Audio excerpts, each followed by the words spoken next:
Hello everyone, welcome to Nadaf Engineering Academy YouTube channel. तपाईँ सबैजनालाई Nadaf engineering academy YouTube च्यानलमा स्वागत छ। आज हामी ट्रिगोनोमेट्री च्याप्टरबाट प्रश्नहरू लिएर आएको छौँ। जस्तो यहाँ राइट एङ्गल ट्रायंगल दिएको छ। जस्तो एबिसी एउटा हाम्रो के हो, राइट एङ्गल ट्रायंगल छ। जसको यो एङ्गल हाम्रो कति छ, परपेन्डिकुलर भनेको 90 डिग्रीमा छ। यो हाम्रो सन्दर्भ कोण छ। अब हामी त्यसलाई अब 90 डिग्रीको अपोजिट एङ्गललाई हामी के भन्छौँ, हाइपोटेनस के भन्छौँ, हाइपोटेनस। यसलाई हामी यथले जनाउँदछ।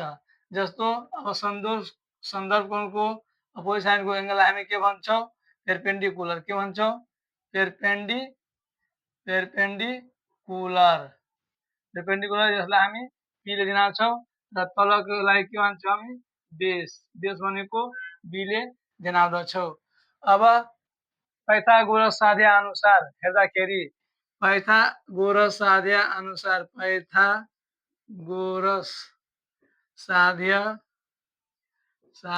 अनुसार हेर्दाखेरि हाम्रो जस्तो भयो ए स्क्वायर इक्वल टू एबी को स्क्वायर प्लस बीसी को स्क्वायर हाम्रो हुन्छ पाइथागोरस अनुसार। अब एसी बराबर हामी के मानेछौँ, एच। एसी को ठाउँमा लेख्ने एच, एसी को स्क्वायर भनेको एच को स्क्वायर भयो। अब एबी लाई हामीले के मानेछौँ, पी। एबी को स्क्वायर भनेको यो भयो पी को स्क्वायर प्लस बीसी लाई हामी के मान्छौँ, बेस भनेको। अब बीसी लाई के मान्छौँ, बी। यस भयो बीसी को स्क्वायर। अब यो हाम्रो के भयो, एउटा फर्मुला भयो। अब यसैलाई हामी लेख्दाखेरि अर्को फर्मुला के भइहाल्छ हाम्रो, जस्तो पी स्क्वायर बराबर हाम्रो के भइहाल्छ, अब पी यतै रहन्छ भने यसलाई उता ल्याएर के भन्छ, H square minus B square भयो।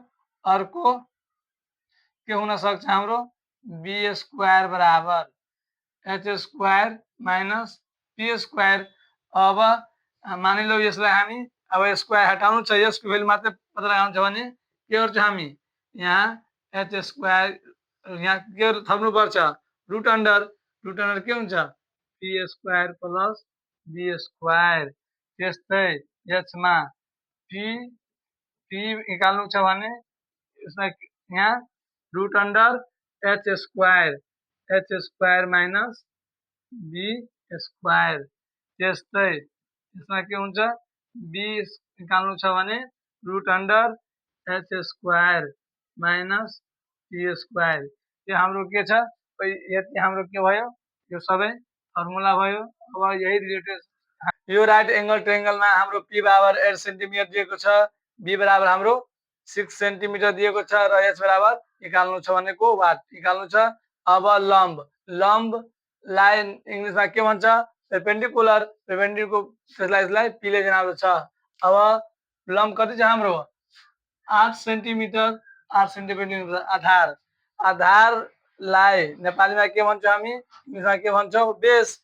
अब यसलाई बीले जनाइन्छ, यसको कति भयो, 6 सेन्टिमिटर। अब कर्ण भनेको के दिएको छैन, यो हामीहरूलाई के गर्नु छ, निकाल्नु छ।